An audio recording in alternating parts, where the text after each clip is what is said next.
어쨌든 어려운 시기에 함께 공유하고자 참가하신 선생님들께 이제 감사를 드리고, 이동보조기 수리 사업 컨설팅은 오래 전부터 생각하고 있었어요. 그래서 이러한 문제들을 어떻게 발굴하고 발전시켜서 좀 더 나은 현장에서 효과적으로 수리를 할 수 있을까라는 그러한 목적하에 제가 분량은 얼마 되지 않지만은 요점을 요약해서 한번 만들어 봤습니다. 우선 이동보조기 컨설팅 사업에서 우리 그 복지관에 비치하고 있는 어떤 기구들하고 또 공구들, 그 다음에 이용자들과의 그 대면적인 수리 전에 대면적인 문제에 대해서 이렇게 좀 간략하게 정리를 좀 해봤습니다. 그래서 저희 복지관의 그 시설 현황에서 보면은 이동 보조기기를 수리할 수 있는 그런 여건적인 그 장소, 공간이 마련되어 있고요. 그다음 이동 보조기기 수리센터, 방금 말씀드린 대로 예열을 할 수 있는 이런 것, 그다음에 상담을 할 수 있는 것, 그 다음에 이제 양성교육, 매년 저희가 복지관에서 많게는 6분, 또는 이제 코로나로 인해서 한 3분 정도, 작년에는 2분 정도, 이렇게 해서 양성교육을 진행하고 있습니다. 시간은 한 400시간, 그 전에는 한 600시간까지도 했어요. 그래서 이제 코로나 때문에 시간이 좀 줄어들었다는 점이 좀 아쉬운 점이 있습니다. 저희 이제 양력이 좀 이렇게 나오는데요. 저도 이 성동복지관에서 양성교육을 받았던 사람입니다. 자, 이렇게 이동보조기 수리센터가 이렇게 있고요. 그림처럼. 그 다음에 장비들이 이렇게 있습니다. 외부에서 견학 오신 분들은 저희 수리센터 보시고 굉장히 부러워하십니다. 예, 잘 돼 있다. 이렇게 구체화되어 있고, 위쪽 그림은 저희 밑에 그 교육장인데, 이렇게 교육장하고 수리센터하고 이렇게 붙어 있습니다. 그렇기 때문에 교육대에 이론 교육을 한 2달 하는데, 이때는 우리 이용자님들이 그 수리를 하러 왔을 때 제가 교육생분들을 오시라고 해가지고 제가 수리하는 거를 그대로 보여드립니다. 아무리 이론적으로 이야기해도 현실에서 수리하는 모습을 보고 더 많은 공간이 가기 때문입니다. 그래서 그런 방향으로 교육 사업을 하고 있습니다. 자, 여기 보면 서울시에서 충전기, 급속 충전기 사업을 해서 이렇게 각 보건소나 복지관이나 공공장소에 아마 배급하는 걸로 알고 있어요. 이런 것도 저희 신청해서 비치해 놓고 또 수리 과정에서 급하게 용무가 있으신 분들을 위해서 대여를 할 수 있는 이동 보조기기가 또 있습니다. 그 다음에 이제 이런 것들을 관리하기 위해서는 관리대장이 또 준비되어 있어야 되겠죠. 예. 저희가 이러한 예산을 가지고 사업을 시행하고 있습니다. 그 다음에 이제 이 수리 교육 사업에서 수리센터 운영의 비가 있고, 기술자 양성 과정에 또 필요한 또 예산이 따로 있고, 기술자 기능대회 때 저희가 또 예산을 또 편성하거나 또 외부에서 후원을 받아가지고 또 그 기능대회를 실시를 하고 있습니다. 어떤 지자체에서는 그 센터를 위탁을 할 때 거기에 어떤 조례를 만들어서 그 조례에 의해서 운영을 할 수 있도록 그렇게 프로그램 되어 있다, 이렇게 생각하시면 되고요. 여러분들도 만약에 그 지자체하고 협력을 해서 수리 위탁이 되면은 아마도 그러한 것들을 구비해서 아마 사업을 해야 되지 않을까 생각합니다. 이렇게 저희가 방문해서 이제 요양병원 같은데 방문해서 우리가 봉사활동도 이렇게 했고요. 그다음에 이제 이용자분들에게 충전 과정에 대해서 또 이렇게 설명을 하고, 여기 이제 수료하신 교육생분들께서 수리대회, 전국 보장구 수리대회에 참가해서 입상도 하시고 좋은 경험을 나누었던 포토 사진입니다. 마찬가지로 이제 이렇게 저희 앙신유 광장에서 이렇게 대회를 열어서 서로가 기술 공유를 하고 입상도 하고 하는 그런 포토 사진이고요. 자, 이런 것들은 단순히 뭐 수리 기술자 대회에 개인적으로 참가를 하시지만 어떤 서로가 공유할 수 있는 네트워크를 공유할 수 있는 그런 또 장이기도 합니다.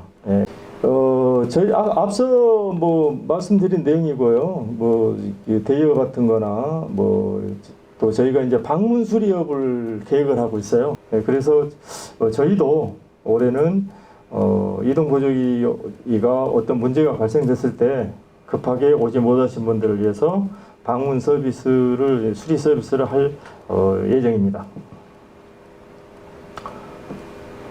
자, 올해도 이제 교육 사업 역시 양성 교육 사업 역시 이제 4월 초에 저희가 이제 교육이 시작됩니다. 지금 모집 기간이고 올해는 이제 보장구 수리 대회가 시행이 될지 안 될지는 정확하게 모르겠습니다. 그러나 그거에 대한 준비를 또 저희들이 나름대로 하고 있으니까요. 만약에 그런 대회 일정이 잡혀지면 여러분들도 한번 자기의 어떤 기술적인 것을 한번 겨뤄봤으면 합니다. 예, 앞서 조금 언급했지만 4개월 과정이고 이번에 코로나 때문에 4개월 과정으로 저희가 좀 줄였고요. 또 이 교육이 어떻게 보면은 그냥 교육이 아닙니다. 이제 접수를 받아가지고 면접도 봐야 되고 면접 시험도 봐야 되고 거기에 통과되신 분들은 시간적으로는 한 400시간 정도 교육을 하시게 됩니다. 또 그럼으로 인해서 저희들이 복지관에서 교통비라든가 식비라든가 이런 거를 좀 적지만은 30만 원씩 이렇게 지급을 해 드립니다.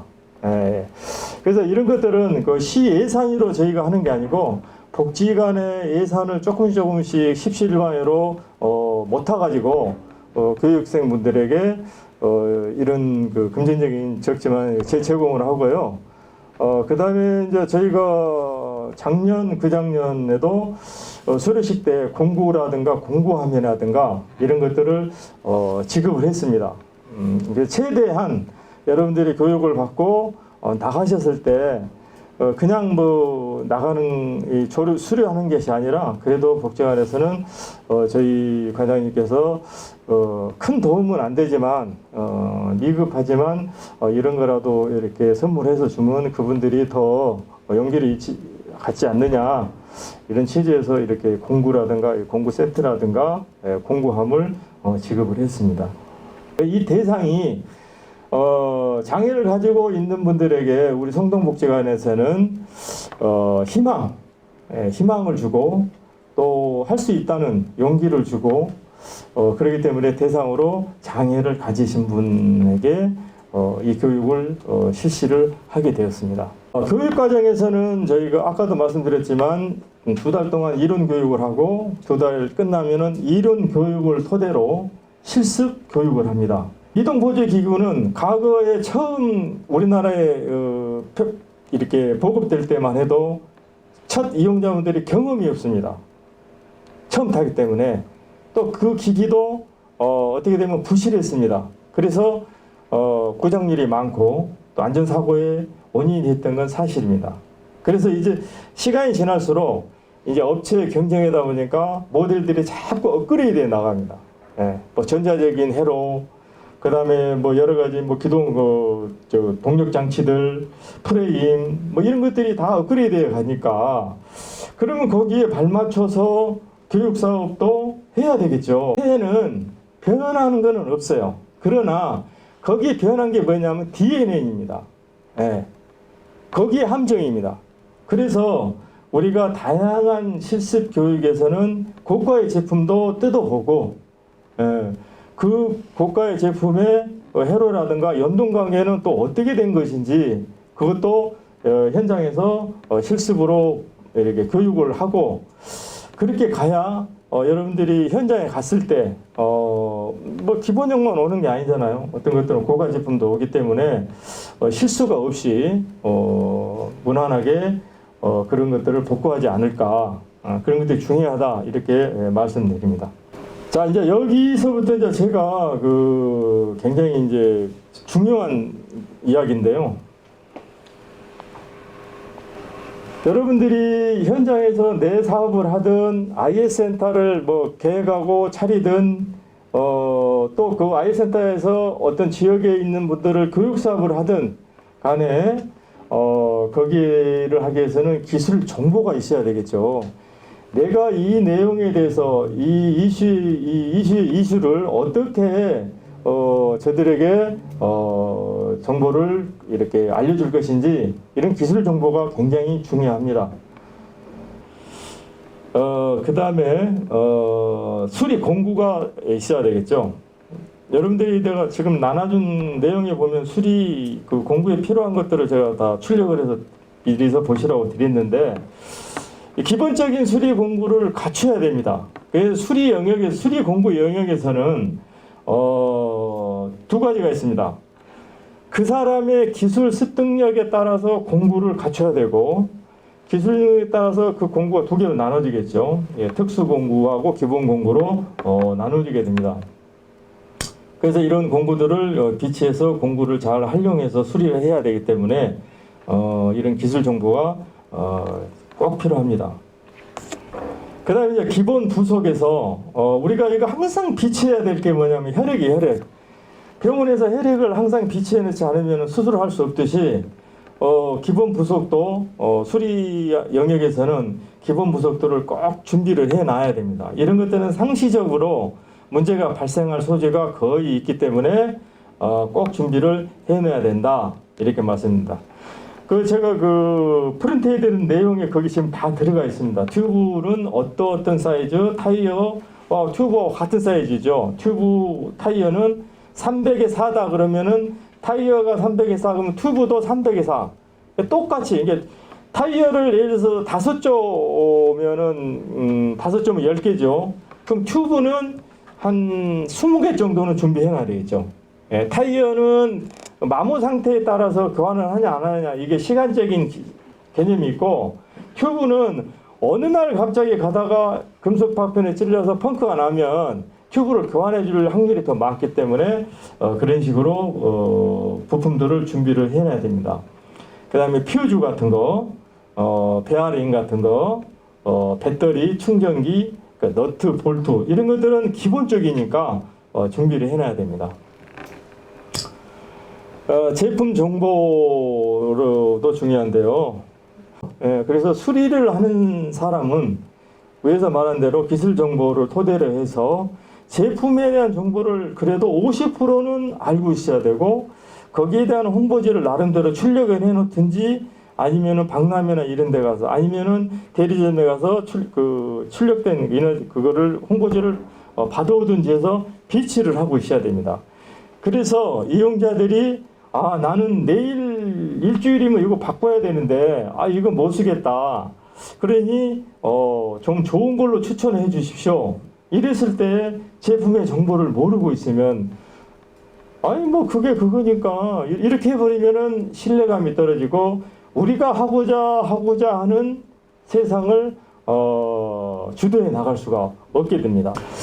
자, 이동보조기기 기술자 양성 교육 전문 과정에서 아까 앞서 말한 대로 제가 여기서는 기술 정보를 공유를 토대로 교육을 하고 그 다음에 교육 과정에서는 5개월 중 2개월 과정은 실습에 필요한 이론 교육이 진행해진다. 그래서 5일이고 4시간 정도 교육이 됩니다. 그렇기 때문에 이거를 반복 학습으로 해서 교육을 진행하고 있습니다. 1번에서 5번까지가 전자회로, 가부화회로, 컨트롤 신호화 종류, 전동일치어 잠금장치, 전동일치어 프레임 도면에서 보면은 이제 충전기 내부 기능, 그러니까 납땜원리,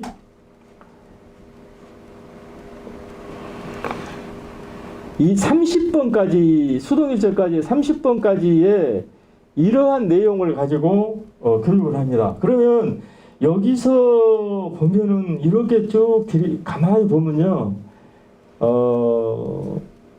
여러분들이 아신 분들은 뭐 눈에 익지만 그렇지 못하신 분들은 어려운 단어입니다. 이게 뭐냐 저게 굉장히 복잡한 심리가 발생하겠죠. 이러한 것들은 결국은 우리가 현실에서 교육 사업을 하거나 IS센터를 들어가서 일을 하거나 내가 대리점을 차리거나 뭐를 했을 때 이러한 내용들을 우리가 짊어지지 않으면은 안 되겠죠. 예, 그래서 이동보조기는 식약 안전처에서 의료기기로 등록이 되어 있습니다. 등록이 되어 있는데 이런 것들 등록이 되어 있기 때문에 이러한 내용들을 가지고 우리가 깊이 들어가서 이 내용들을 다 이해를 하고 있어야만이 그 의료기기를 우리가 치료를 해줄 수가 있는 거예요. 자, 앞서 말씀드렸듯이 우리가 뭐를 해야 된다고 생각했을 때는 어떤 공간이 필요하겠죠. 그 공간에서 나라에서는 관리청에서는 이렇게 해라라고 명시를 합니다. 그 제품 진열 공간과 수리 공간을 나눠야 된다라고 합니다. 그 세상은 알 수가 없지만은 길이 있으니까 그 길을 넓히거나 주위에 환경을 조성하거나 그런 사업을 하는 거는 분명히 있습니다. 없는데 그걸 길을 만들어 주려면은 시간이 많이 걸리고 답답하겠죠. 일단은 길이 있기 때문에 그러한 것들은 충분히 개선의 공약이 될 수가 있다는 것입니다. 그래서 우리는 오늘 이런 것들을 준비를 하기 위해서 또 오셨다고 저는 그렇게 생각합니다. 저 역시도. 자, 기본적인 수리 공구를 갖추어야 된다 했습니다. 치료를 하기 위해서는 거기에 대한 장비나 소독약 이런 것들이 다 갖춰져야 되겠죠. 자, 제가 프린터 해드린 그 내용대로 이러한 공구들이 쭉 있습니다. 자, 이제 이 공구 중에서 제가 몇 가지만 한번 짚고 넘어갈게요. 이번에는 임팩 드릴, 말하면 전동 드릴입니다. 전동 드릴. 예, 그런데 임팩이라는 이 단어는 이 기기가 파장이 굉장히 굵습니다. 굵어요. 말하자면 출력이 좋다는 거죠. 충전 드릴 우리가 예를 들어서 220V하고 DCV하고는 차이가 있어요. 220은 사람을 끌어당기는 힘이 있습니다. DCV는 끌어당기지는 않는데 가구가 걸리면 그냥 부르르 타버려요. 아니면은 거기에 그 열화 현상이 막 이렇게 뿔고 피복이 불긋불긋 올라오는 그런 현상이 생깁니다. 임팩 드릴도 그와 똑같다고 생각하시면 돼요. 임팩 드릴은 이 때리는 힘이 파장이 커요. 그래서 저 임팩 드릴 10mm를 복수알에다 끼고 볼트를 갖다가 빡 돌려버리면은 머리가 떨어져 버립니다. 예. 근데 전동 드릴은 그렇지가 않아요. 그냥 이렇게 쭉 힘을 쭉 오면서 어느 한계치가 되면은 모터가 이런 소음이 나겠죠. 이제 그렇기 때문에 저 드릴의 그 성격을 잘 알아서 공구를 다 착용해서 이 내용에 대한 부속을 풀 것이냐 아니면 수작업으로 풀 것이냐 요거를 결정해야 됩니다. 자, 그 다음에 임팩 드릴하고 전동 드릴은 드릴척은 전동 드릴에 쓰이는 거는 드릴척이 있어야 됩니다. 육각으로 된 이 부속들은 바로 끼워서 사용할 수가 있지만 그렇지 않는 것들은 드릴척에다가 물려가지고 사용을 해야 됩니다. 물려서.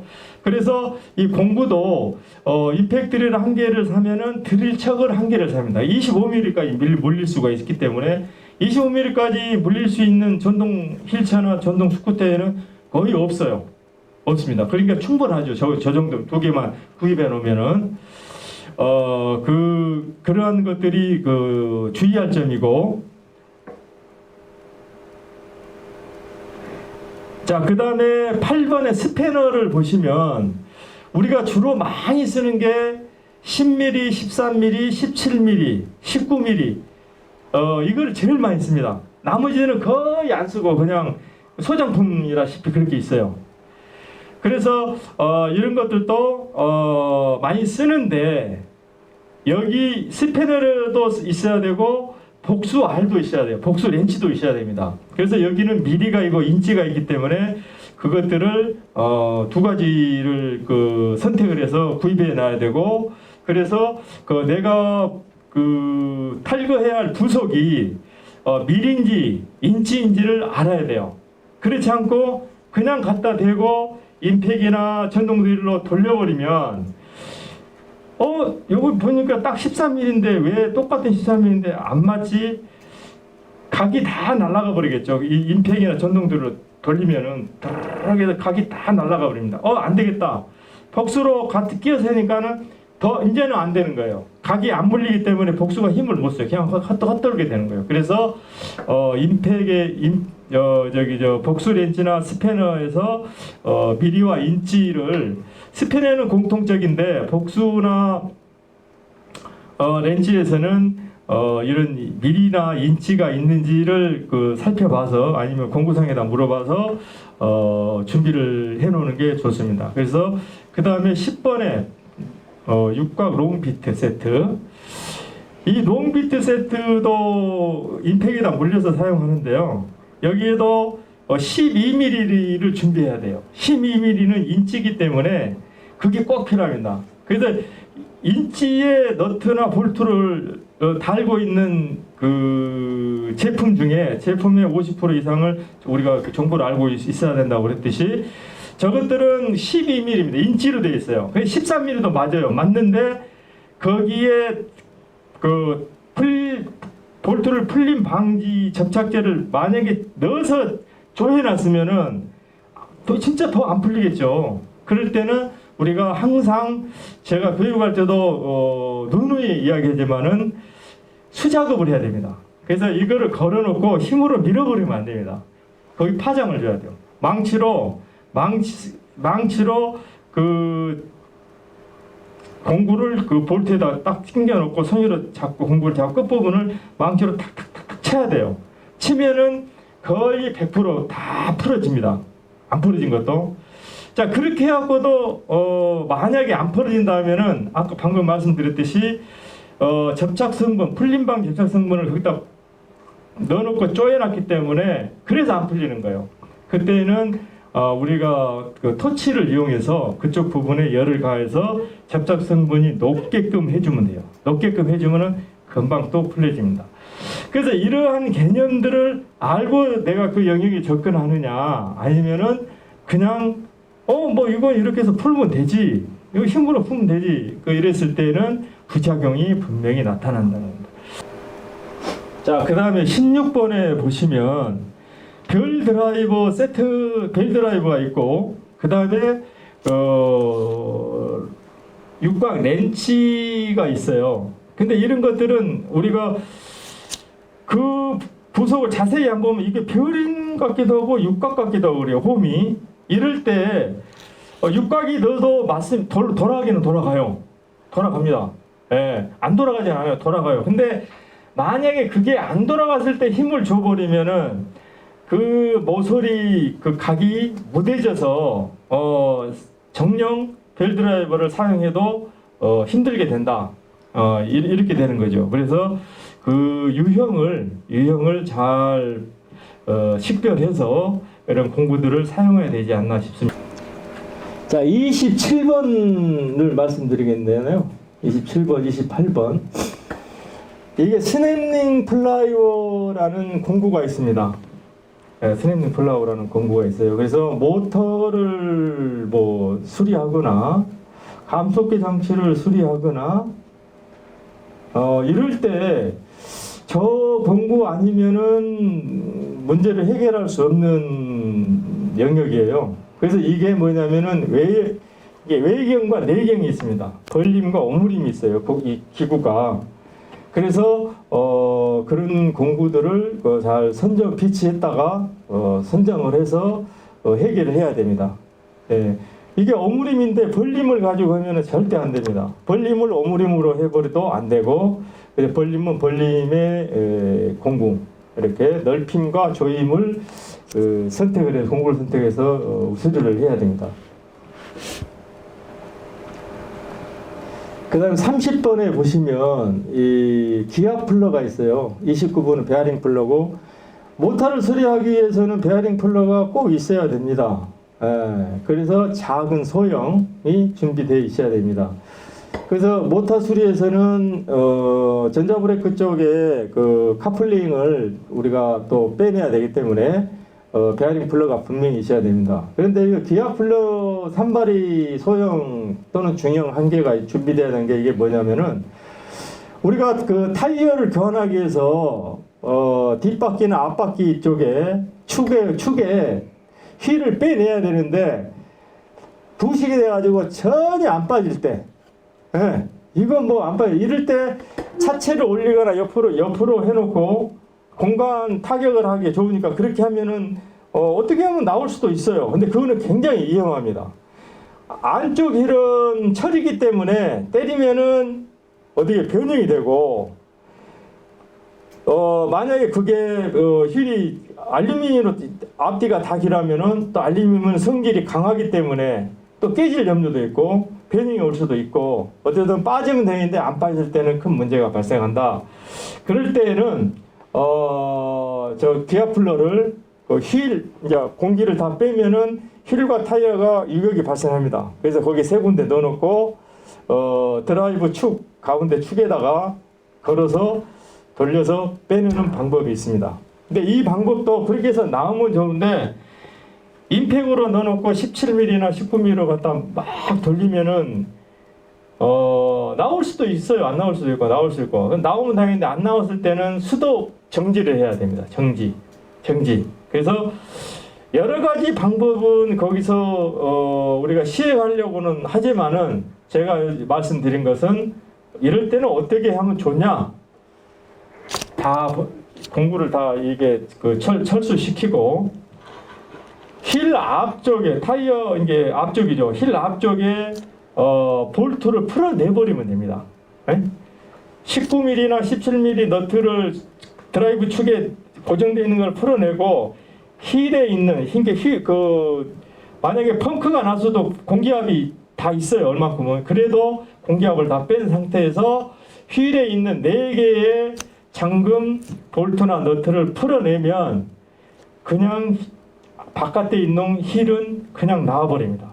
나오면은 튜브를 그대로 교환하면 되고, 뒤쪽 힐은 그대로 부식되고 구성되어 있으니까 그냥 내붙고, 거기 자체에서 타이어 빼내고, 타이어 빼낸 다음에 타이어를 다 새 걸로 넣고, 그 다음에 튜브를 넣고, 다시 앞쪽 힐을 뒤쪽 힐과 맞춰서 조임 너트나 볼트를 넣고 조임해서 바람을 넣어주면 그게 제일 안전합니다.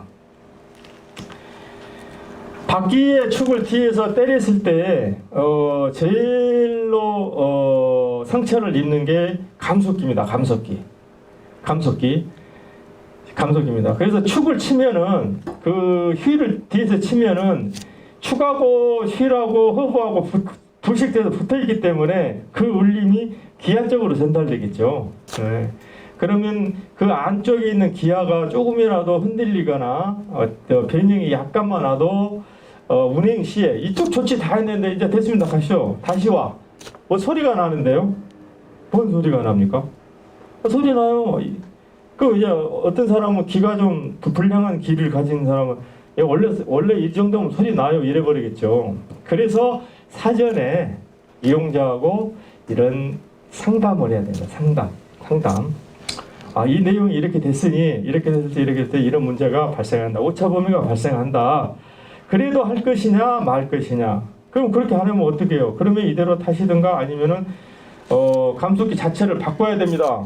바퀴를 하나를 갈겨서 감속기가 뭐 비싸잖아요. 뭐 20 몇만 원, 30만 원 가니까 비싸니까 그러면은 이제 상담을 통해서 그러면 그렇게 하시든가 이렇게 해서. 근데 제가 볼 때는 약간의 그 소음이 나도 제가 볼 때는 지금 사용 연한이 이 정도 되니까 충분하게 타지 않을까 싶습니다. 해서 동의하에 수리를 하는 것이 바람직합니다.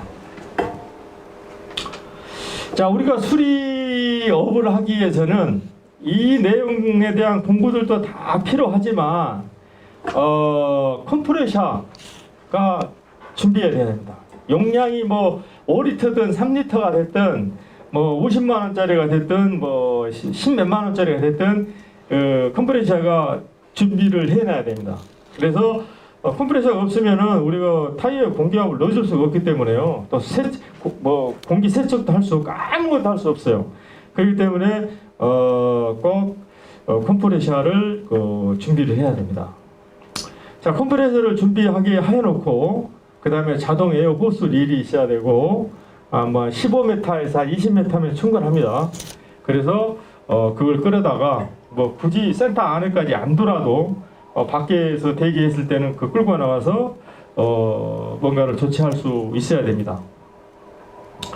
다음에 이제 타이어 압력 게이지 스레이드형 한 2개 정도 예비로, 그 다음에 수동 휠체어, 우리가 자전거에 바람 넣는 그 악어까지 생긴 잭, 악어잭이라고 합니다. 근데 그런 것도 게이지가 1개 정도는 함께 비치를 해둬야 됩니다.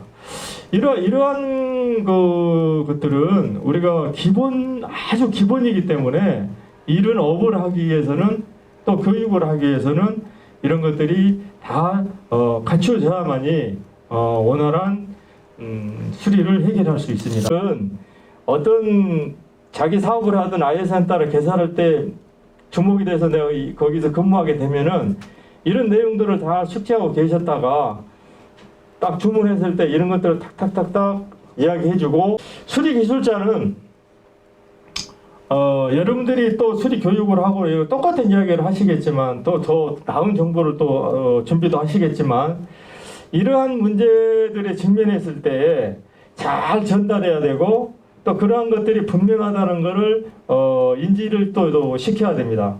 그래서 저도 이 내용에 대해서 잘 기억해 두셨다가 메모해 두셨다가 내가 이런 현장에 가서 팀장으로나 거기에 관리 담당으로 뭔가를 하려면은 이렇게 준비를 해야 됩니다.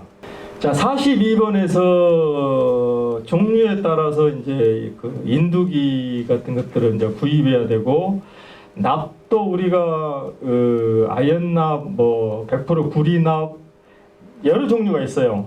근데 인두기는 그냥 뭐 싼 거 사놓고 납을 잘못 사놓으면은 이 용접이 안 돼요. 납이 녹는 그 온도하고 인두기하고 안 맞기 때문입니다. 그 납이 안 좋아서 그런 게 아니에요. 그럼 납이, 우리가 일자 인두기나 뭐 권총 인두기는 보통적으로 납 함량이 부드러운 거를 써야 돼요. 그래야 잘 녹아요. 그런데 납 함량이 거칠거나 용량이 높아버리면은 그 인두기의 열로는 녹일 수가 없어요. 그러니까 계속 붙고 안 되고 이렇게 되는 거예요. 그래서 이거는 접촉불량에서 일어난 일이기 때문에 다 잘라버리고 인두기를 가지고 용접을 해서 수축 튜브를 해서 하면 해주니까 정확하게 문제가 발생하지 않는 그런 사례도 있습니다. 그래서 인두기하고 납 관계에서 잘 선택하셔야 되고, 기본형이면은 인두기 살 때 물어봐야 돼요. 거기에다가 업체에다 물어봐야 된다. 내가 이 권총 인두기를 구입하려고 그러는데 여기에 맞는 납하고 같이 해서 주문하겠습니다. 그러면 그 사람들이 더 잘 알아봅니다. 아니 이거 인두기 샀는데 뭐 안 되네, 불량이네. 그러면은 딱 물어봐요. 납 어디서 샀어요? 얼마 몇 퍼센트 샀어요? 딱 물어봐요. 예, 딱 물어봅니다. 그럼 굉장히 부끄러운 일이죠. 자, 그래서 우리가 넘겨짚혀서 그냥 이 인두기 사니까 이 인두기하고 맞는 납을 주십시오. 그러면은 같이 보내줍니다. 그 다음에 이제 수축 튜브가 우리가 뭐 선을 연결하면 테이프로 막 감잖아요. 절연 테이프로. 그런 것들은 시간이 지나면은 저항이라는 열에 의해서 그 접착 성분이 이렇게 늘어나요. 그래갖고 옆으로 번져서 찐덕찐덕해지고 아주 안 좋습니다. 그래서 수축 튜브를 사용하는 게 제일 좋아요. 수축 튜브는 DC에서 쓰는 수축 튜브는 DC 24V니까 24V면은 말은 24V지만 실질적으로 저항에 걸리고 가부가 걸렸을 때는 거의 뭐 29V, 30V까지도 발생하니까 저항값이, 이 수축 튜브 DC는 거의 80까지도 견뎌내기 때문에 열로 절연만 잘 해주면은 절대 그 속에 있는 절연체가 빠져나오거나 그런 건 없습니다. 예, 그런 건 없어요.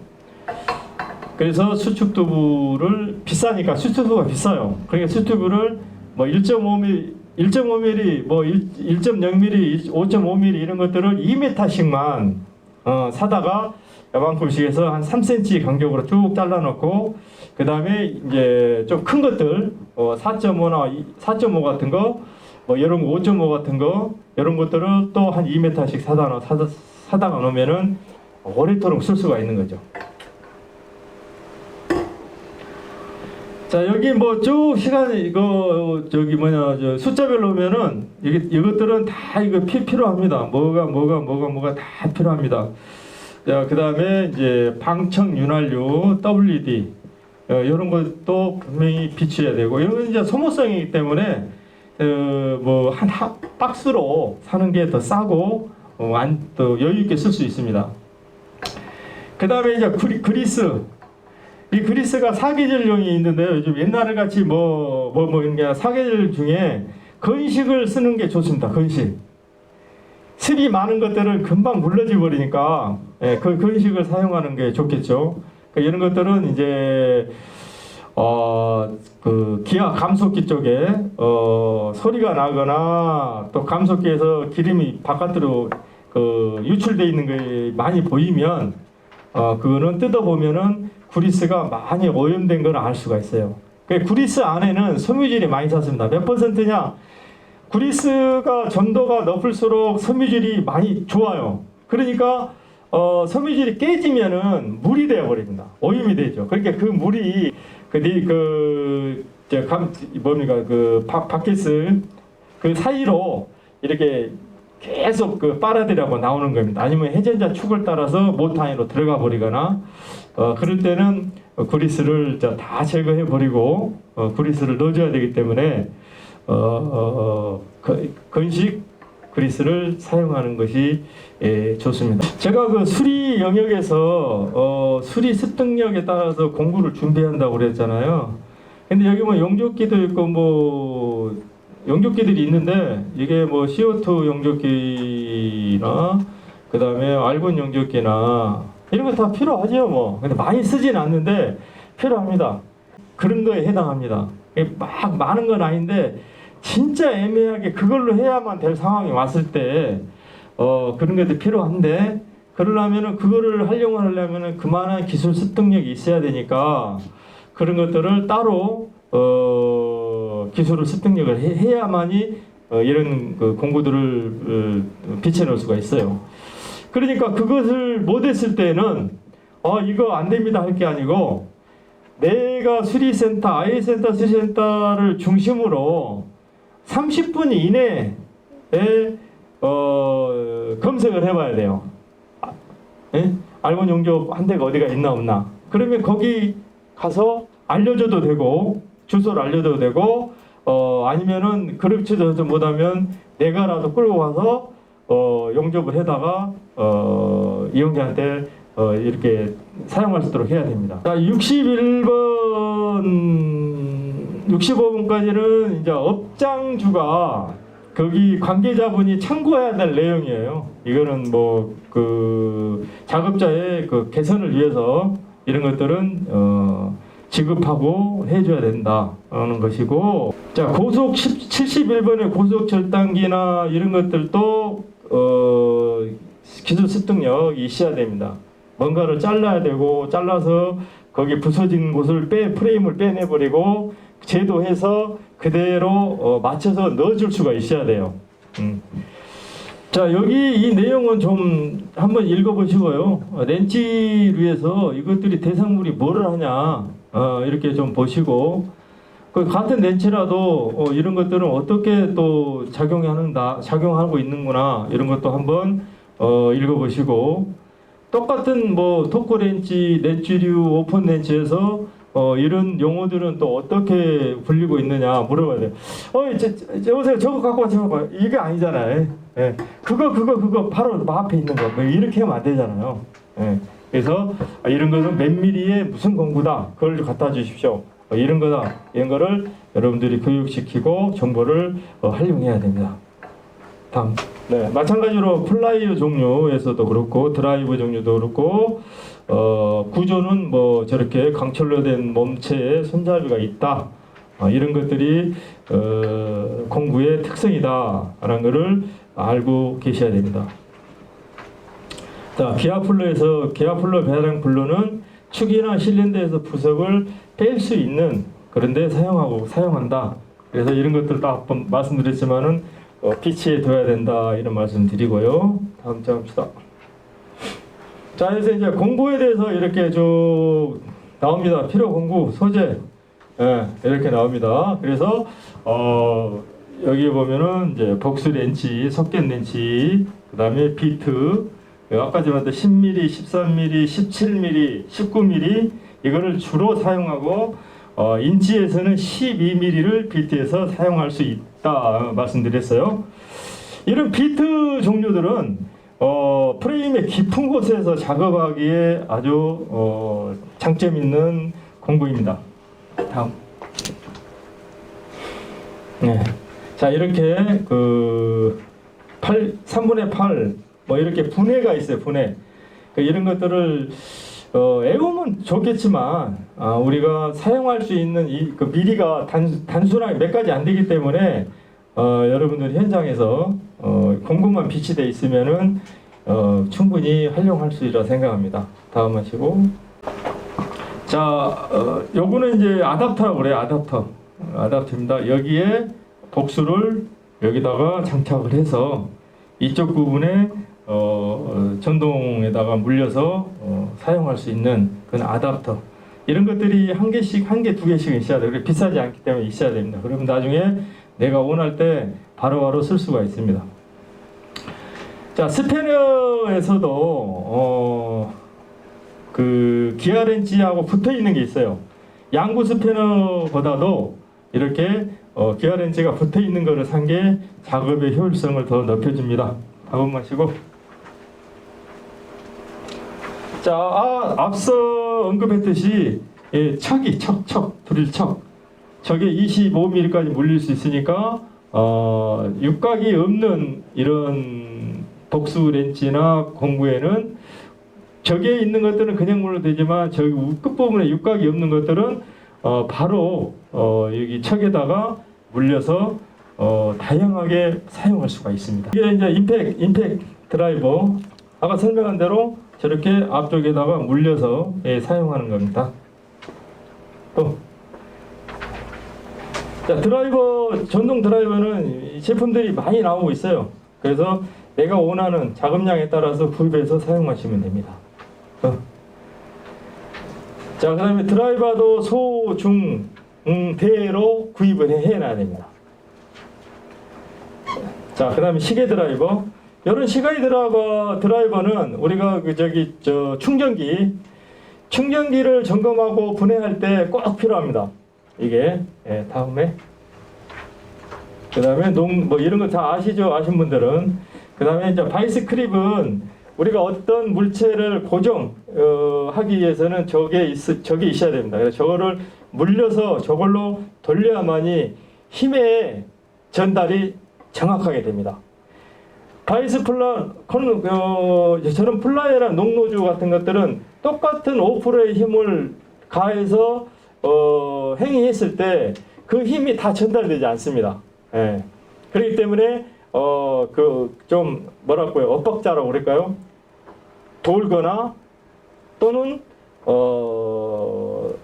이렇게 중심이 틀어지거나 그러죠. 근데 바이스 플라이어는 그만큼의 악력으로 꽉 물어버리면 절대 이동이 되지 않기 때문에 작업에 거의 안정적이다. 또 다음 하시고. 자, 육각 볼렌치에서는 여기 그림처럼 인치가 있고 미리가 있습니다. 그래서 이런 것들을 두 가지를 구비를 해놔야 인치에 대해서 인치로 사용하고 미리에서는 미리로 사용하고 밸런지면 밸런지를 사용해야 됩니다. 다음. 자, 뭉치 스패너는 12mm. 보통 저희가 12mm면 360 cm 정도 되는데요. 이 정도면은 웬만한 것들은 다 작업을 할 수가 있습니다. 다음. 여기도 뭐 그대로 뭐 다용도 가위, 뭐 여러 가위 있으니까 이런 것도 준비해야 되고, 다음 또 넘어오시고. 예, 전동 드릴에는 저지 비트, 십자 비트가 있어야 되고, 뭔가를 뚫어야 되려면은 이런 드릴 세트가 있어야 되겠죠. 또 넘어가시고. 예. 스텝 드릴이라고 들어보셨는지 모르지만 여기에서는 끝부분부터 이 큰 부분까지가 다 인치가 미리 그 크기가 있습니다. 6mm부터 80, 13, 14 이렇게 쭉 있어요. 그러니까 내가 원하는 그 천공을 할 때 그 천공까지의 그 원하는 천공까지를 뚫을 수가 있는 거죠. 다음. 네. 자, 이렇게 여러 세트가 있습니다. 세트로 스패너 세트나 플렉시블 세트를 준비해 놓은 게 좋습니다. 2개 준비해 놓은 게 더 좋아요. 플렉시블도 한 세트, 그 다음에 스패너 또 한 세트 이렇게. 다음. 그 다음에 넘어가시고. 자, 앞서 말한 대로 플러즈가 그 스냅링 렌치가 벌림과 오므림이 있습니다. 이런 형식으로 되어 있어요. 그러니까 참고하시고 다음 하시고. 자, 아까 말씀드렸지 기아 플러, 베어링 플러 언급했는데요. 저렇게 그림처럼 카플링을 빼내기 위해서는 이러한 플러가 있어야만이 손상 없이 풀어낼 수가 있습니다. 자, 아까 에어 공부에서 이런 것들이 카플링이나 에어건이나 그 다음에 게이지나 이런 것들이 갖춰 있어야 컴프레셔에 연결해서 수리를 할 수 있습니다. 자, 컴프레셔하고 또 자, 그 다음에 이제 바이스, 탁상 바이스인데요. 이런 것들이 있어야 뭔가를 물려놓고 작업을 할 수 있기 때문에 안정적인 작업을 할 수 있다. 또는 통타이어를 교환하거나 이럴 때도 활용을 할 수가 있습니다. 네, 다음. 자, 기술 습득력에 따라서 이런 공구들이 있는데요. 드릴 척, 드릴, 탁상 드릴 머신이 있는데 이런 머신들은 가공할 수 있는 어떤 가공을 물리적인 힘이 필요할 때 이런 것들이 필요합니다. 다음. 네, 망치도 쇠망치, 고무망치도 준비해야 됩니다. 네. 자, 그 다음 테스터기. 뭐 이거는 여러분들 알다시피 아날로그잖아요. 저쪽에는 디지털이고, 아날로그나 디지털이나 사용 범위는 똑같아요. 근데 어떤 분은 아날로그를 주로 많이 쓰신 분도 있고, 그렇지 않은 분들은 디지털로 쓰시기도 합니다. 그래서 여기에 ohm을 측정할 수 있고, AC를 측정할 수 있고, DC를 측정할 수 있습니다. 네, 테스터기가 그렇습니다. 그래서 이 테스터기는 배터리를 교환할 때 아주 여러분들이 그 활용을 잘해서 써야 됩니다. 그래서 배터리 교환할 때는 그 DC 볼트에다 놓고 충전을 해서 충전을 꼽아놓고 이 파장을 보고 충전이 제대로 되는지 안 되는지를 확인할 수 있는 게 테스터기입니다. 옛날에는 그 지금 그림에처럼 무시다프라고 지금 써놨는데요. 옛날에는 이 공기 넣는 이 밸브를 뭔가를 이렇게 철사 같은 거나 뭐 이런 걸로 나간 철금으로 누르면은 바람이 쭉 빠졌어요. 예. 저게 저런 게 없어가지고.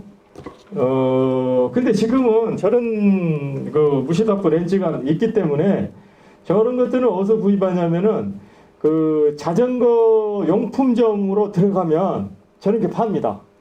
저런 게 팔아요. 자전거 용품점 들어가면 팝니다. 그래서 저런 게 필요합니다. 그래서 안에 있는 조그만 체크 밸브를 저걸로 열어서 빼내고, 저거 열 때 공기가 많을 때 막 열어서 툭 빼보면은 이 체크밸브가 공기 압력에서 튀어나가 버려요. 그러면 여유가 있으면 그놈 찾아서 바로 끼우면 되는데 그 금방 또 찾을 수 없기 때문에 살살살 빼서 바람이 어느 정도 빠진 때까지 서서 기다리면서 안에 있는 배 체크밸브를 빼내야 됩니다. 옛날과 비해서 타이어 펑크 패치를 많이 사용하지는 않습니다. 다 교환이로 갑니다. 그 이용자들도 교환하기를 원하고 불안하니까. 그래서 이제 이런 것들은 교육 시간 때 저희가 패치 작업하는 거, 그 다음에 튜브에 바람 넣는 방법들 이런 것들을 교육을 하고 있습니다. 네.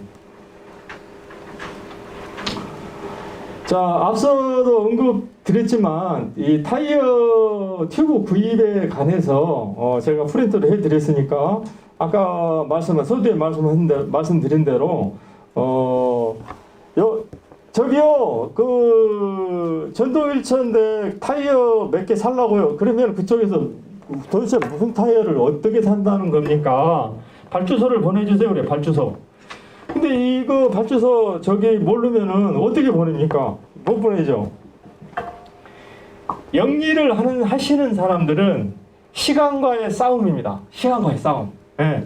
얼렁얼렁 해서 빨리빨리 그 이문을 속출하고 보내고 막 이렇게 해야 돼요. 그런데 어느 날 어떤 사람이 뭐 별로 사지도 않는데 뭘 보는데 아무것도 몰라.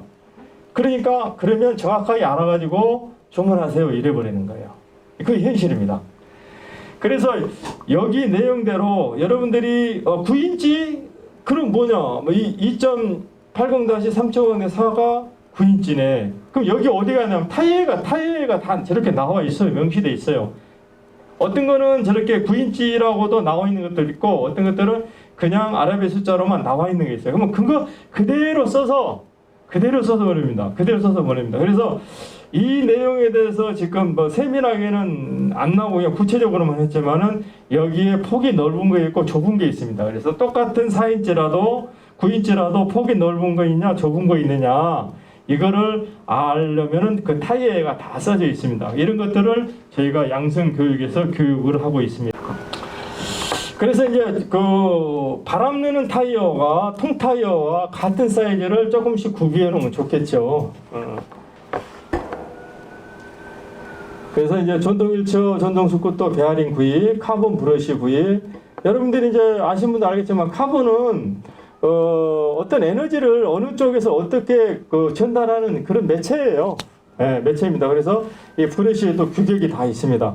그래서 그 규격을 잘 맞춰가지고 구입을 해내야 됩니다. 그래서 이러한 문제들을 나중에 여러분들이 뭐 매점을 계약하거나 뭐 아이센터 해야 했을 때 구체적으로 정보를 원합니다 하면은 저런 거에 대해서 정확하게 저희가 정보를 제공해 드립니다. 베어링도 마찬가지고 이렇게 해서 저희들이 이제 정보를 또 드립니다. 카본 브러쉬 나와 있죠. 뭐 7곱하기11, 7곱하기10 이렇게 나와 있습니다. 이거 좀 참고하시고 그래도 이해가 안 간다 할 때는 따로 이제 하시면은 다 말씀드립니다. 자, 다음 볼까요? 자, 앞서 계속 말씀드린 것들이 여기에 나오는데요. 제품에 대한 정보와 홍보지를 우리가 갖추고 있어야 된다, 이거죠. 뭔가를 알아야 면장을 하니까 이런 것들을 충분하게 숙지를 해야 됩니다. 가만히 있어서는 안 된다는 거죠. 박람회도 가보고 의료기기 박람회 같은 데도 참석하시고 뭐 대리점 같은 데도 검색해서 전화를 먼저 드리고 가서 홍보지를 같은 것들을 좀 얻어오고 이렇게 해서 제품에 대한 정보를 충분히 갖춰줘야 된다. 지금 시간이 이제 4시가 다 됐는데요. 4시 반까지입니까? 네. 여기서도 시간이 많이 걸려요. 다 이야기하기에는. 그러면 수리 안전관리 세척 구성 부속이 있고 그러면은 이러한 것들을 우리는 어떻게 해야 될 것인가. 그래서 여기에 보시면 수리죠. 뭐 수리하고 상담하고 세척하고 뭐 대여하고 이런 거 있습니다. 그건 하나의 명시일 뿐이고 이거를 구체화를 해야 된다. 명시가 아니고 이거를 행정적으로나 또 그 서식을 행정 서식에 의해서 구체화를 해야 된다. 그러기 위해서는 안전 관리가 필요하다 이거죠. 그럼 안전 관리는 그 5가지로 봤을 때 프레임 전체를 보고 모터와 감속기 장치 부위를 봐야 되고 힐과 드라이브 축을 봐야 되고 배터리와 안에 있는 케이스들을 배터리가 들어가는 케이스 거기를 봐야 되고 조이스틱 컨트롤 즉 모듈까지 우리가 점검을 해야 됩니다. 자, 그래서 세부적으로 이제 우리 이렇게 보니까 프레임에 연결되어 있는 볼트나 뭐 이런 것들, 그 다음에 허브 베어링 이런 것들이 이제 사용상의 직접적인 동력을 전달하기 때문에 행위를 하기 때문에 고장률이 빈번히 발생하니까 이로 인해서 사용자가 안전의 문제, 불편을 느끼기 때문에 이런 것들을 세부적인 점검에서 포함이 들어가야 되고 종류로 들어가야 되고 그 다음에 이제 서스펜스, 뭐 시트, 바퀴, 조향, 배터리 15번까지 해서 이렇게 점검을 하고 우리가 세척을 해야 된다. 자, 세척에서 가장 중요한 것은 이 부분에서 뭐냐면은 세척 도구를 어떤 형태로 쓸 거냐 이거죠. 고압 세척기를 쓸 거냐 아니면 인위적으로 어떤 세정을 뿌려서 할 것이냐. 다음에 고압으로 세척했을 때 어떤 부위는 고압 세척을 안 해야 될 것이고 어떤 부위는 꼭 해야 될 것이고 이거를 또 우리가 판단을 해야 됩니다. 그래서 컨트롤이나 조이스틱이나 전자 부품 쪽에 고압 세척으로 막 해버리면은 그 안에 습이 발생해서 전원을 놓는 순간 에러가 뜨겠죠. 깜빡깜빡. 자, 그것을 그런 문제로 또 교육을 시킵니다, 제가. 근데 교육을 하는데 현장에서 여러분들이 그렇게 했을 때는 그런 문제 발생한 것에 대해서 고민을 좀 해봐야 된다. 그래서 그런 부분들은 손 세척을 하는데 그래서 방청류라든가 또 세정류 이런 걸 가지고 세척을 하고 그 외에는 뭐 물이라든가 이런 걸 해서는 절대 아니 된다라는 말씀을 드리고 나머지 부분에 대해서는 고압 세척을 하고 또 물로 해도 되고 상관이 없습니다. 자, 물로 했을 때는 깨끗하죠. 뭐 거기 뭐 여러 가지 그 좋은 세제들이 많이 나오니까 타가지고 해면은 잘 닦아지고 잘 해죠. 그 다음에 그걸로 해서 끝나버리면 안 돼요. 물은 쇠의 부식을 가져오는 원인 중에 또 하나입니다. 세척을 해주는데 세척은 잘했는데 뭐 한 달 정도 가니까는 뭐 부식되고 막 이래. 그러면은 이용자가 신뢰를 못 갖겠죠. 그래서 물 세척을 했을 때는 아까 전에 그 컴프레셔에서 나온 에어건으로 싹 불어내야 됩니다. 불어내고 그 다음에 연결 부위 같은데 또 교차하는 부위, 프레임 이런 데는 우리가 WD를 뿌려서 방청윤활유는 윤활유 속에는 속하지만 그것들을 윤활시키질 않아요. 부식을 어떤 그 물기라든가 부식된 거를 윤활을 하는 용도지 기계가 운동하는 거를 윤활시키지는 않습니다. 그러니까 그렇게 해서 이물질을 그 방청류를 뿌림으로 해서 다시 세척이 되니까 그렇게 해서 공기를 싹 뿌려주고 요즘에는 스프레이 그리스가 나와요. 그런 것들을 조금씩 너트나 교차하는 지점 프레임 이런데 조금씩만 우리 주입해 주면은 좋을 것 같습니다. 이동 보조기기는 의료기기 때문에 말 그대로 항상 모든 게 다 깨끗해야 돼요. 거기에 막 무슨 기름을 발라버리고 이러면 안 됩니다. 특히나 허브 베어링 쪽에는 WD를 뿌려버리면 안 되겠죠. WD는 말 그대로 부식을 윤활시키고 기름 같은 걸 막 닦아버리기 때문에 그런 것들이 베어링에 들어가면은 처음에는 잘 나가지만 바로 삑삑삑삑 소리가 납니다. 왜냐하면 기름을 다 분해해버리기 때문에 그런 것도 주의를. 자, 그래서 상담을 해야 된다. 상담. 구입에 관한 상담. 자, 구입에 관한 상담에서 그래 그거 내가 마음에 들어. 그러니까 그거 하세요. 그게 아니죠.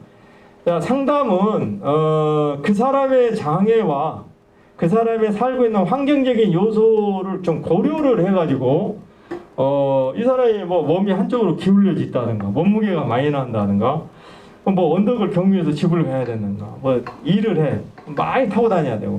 자, 이럴 때는 똑같은 100원짜리인데 이 회사께 제가 수리를 해보니까 이 부분에서는 좀 낫더라. 그 대신 이용자님께서 그 결정은 이용자님께서 하셔야 됩니다라고 해야 됩니다. 인간은 그 옛날 뭐 전설 이야기가 다 있지만은 그래요. 네, 그렇습니다. 그렇기 때문에 이 구입에 관한 상담도 그 사람의 성격, 장애, 유형, 환경 이런 것들을 충분히 고려해서 선생님 제가 제 생각으로는 요 A가 수리를 해보니까 이런 게 단점이고 장점이다. 이 제품하고 영업했을 때는 이게 숫자로 보면은 여기에 점수가 많고 이게 하더라. 그런데 결정은 당사자분이 하시는 게 맞습니다. 이렇게 해야 됩니다. 그래서 그런 상담에 도움을 주고, 그 다음에 이제 이동보조기 구입 후에 설명을 해야 돼요. 설명서 있어요. 다 안 읽습니다. 그분들이 뭔지 많은지도 몰라. 여러분들은 꼭 설명을 해줘야 합니다. 자, 충전해서 얼마큼 충전합니까? 충전에 관한 이야기. 그 다음에 배터리에 매뉴얼이 다 있습니다. 이 불을 켜면은 우리 신호등 있죠? 신호등 파란불, 주황색, 빨간불. 파란불에서만 건너가야 살아요. 주황색 불에 건너가면 50% 죽느냐 사느냐. 주황색에서는. 왜냐하면 주황색에서 차들이 간 차도 있거든요. 다 안 서요. 예. 빨간불을 건너가면 그건 완전히 그건 자살이고, 마찬가지로 전동기기에도 똑같아요. 파란불, 주황색, 녹색불, 적색불이 있기 때문에 녹색불에서 안전하게 사용하신다면은 구입한 지 3개월 이내 그 사람의 환경과 아까 다 이야기했죠. 몸무게 이런 거 다 살펴봤을 때 달수가 틀려지기 때문에 일단은 기본적으로 할 때는 한 2달에서 3달까지는 녹색불이 1개가 떨어지거나 2개가 뜰 때 완충을 해서 타십시오. 완충. 자, 우리가 에너지를 발생을 많이 했어요. 예? 그러면 에너지를 채워줘야 된다는 거죠. 근데 채워지기 전에 가자, 일하자 하면은 덜 채워진 상태에서 가면은 스트레스를 많이 받습니다. 사람도 마찬가지고, 기기도 마찬가지고. 자, 이런 것들이 1회, 2회 이렇게 누적돼 버리면은 배터리가 정상적으로 에너지를 보장할 수가 없게 되는 거죠. 그래서 충전을 하게 되면은 충전기가 뜨거워집니다. 충전기 포트 쪽에도 뜨거워집니다. 그러다 보면은 휴즈가 나갑니다. 어제는 충전 안 되네. 센터에 전화합니다. 오라고 그럽니다. 가보면은 그렇게 돼 있습니다. 그래서 이러한 것들을 우리가 꼭 설명을 해줘야 됩니다. 그리고 이런 사용설명서에서는 이 사용설명서를 이용자가 얼만큼 인지하냐에 따라서 기기의 그 고장률이 바뀌어버립니다. 특히나 배터리 문제에서는 그렇습니다. 자, 운행과 관련에 대한 설명도 또 해줘야 됩니다. 아스마디 환경이라는 게 다 따라옵니다. 그 사람의 성향, 운전 습관. 우리가 쭉 10분 정도 달려갔을 때는 매뉴얼에 그렇게 나와 있습니다. 이 기기는 뜨거워지고 있다. 그러니 한쪽에 놓고 쉬어주세요라고 이야기하고 있어요. 그 애국에 우리나라 말 해석하면 그렇게 나와 있더라고요. 그래서 운행을 주구장창 막 4단 놓고 쭉 달렸을 때 여름에는 5분 달려갔으면은 10분 정도는 중간에 놓고 가야 돼요. 아니면은 한 3분, 1분이라도 쉬었다 가야 된다. 기기를 꺼놓고. 그래야만이 배터리라든가 여러 가지 문제의 발생을 우리가 방지할 수가 있습니다. 그거를 꼭 상기시켜 줘야 돼요. 이유는 선생님, 이거는 산업용 기기가 아니다. 에너지를 폭발력으로 에너지를 일으켜서 가는 산업용이 아니고 의료기기, 이 네모 안에 들어있는 에너지를 효율적으로 잘 사용하게끔 매뉴얼대로 사용하십시오. 그렇지 않으면은 어떤 문제들이 발생합니다. 경제적 손실이 발생할 수 있다. 100%입니다. 분명히 이야기를 해줘야 돼요. 자, 그 내용을 여러분들은 그냥 말 겁니까? 일지에 써야죠. 오늘은 어느 분이 어떤 문제로 다녀갔다, 이러한 상담을 했다, 차후에 이런 문제들을 개선하지 않으면은 오늘과 같은 일이 또 발생할 요지가 크다라고 여러분들이 써야 돼요. 그리고 그분의 상담을 해야 됩니다. 상담이란 거는 어려운 문제죠. 또 풀고 조이고 하는 것보다 또 더 어려운 문제입니다. 아까도 언급했듯이 세척과 구속, 세부 점검에 대하여 이러이러한 문제를 점검을 하고 세척을 하려고 하는데, 우리 이용자님께서 시간이 괜찮으십니까? 또 예약을 하시겠습니까? 그 다음에 육안으로 봤을 때 이 문제에 대해서는 부식이 너무 심해서 요거를 풀다가 이 문제가 발생했을 때는 오차 범위가 발생하지만 복구를 할 수 있습니다. 기출 습득력이죠. 자기 습득력에 의해서 그렇게 분명히 상담을 하고 설명을 하고 시행을 하셔야 됩니다. 그 시간이 이제 다 돼가는데요. 어쨌든 시간 다 돼가는데 긴 시간, 저한테는 뭐 짧은 시간인데 여러분들은 아마 긴 시간이었을 겁니다. 이 강의라는 게 그래요. 저도 어디 가서 뭐 들어보고 그러면은 저 내용이 뭔 내용이냐, 그 내용은 실행이 될 것이냐, 아니면 나는 또 그 내용에 대해서 어떻게 준비할 것이냐, 준비하고 계신 분들이나 또 앞으로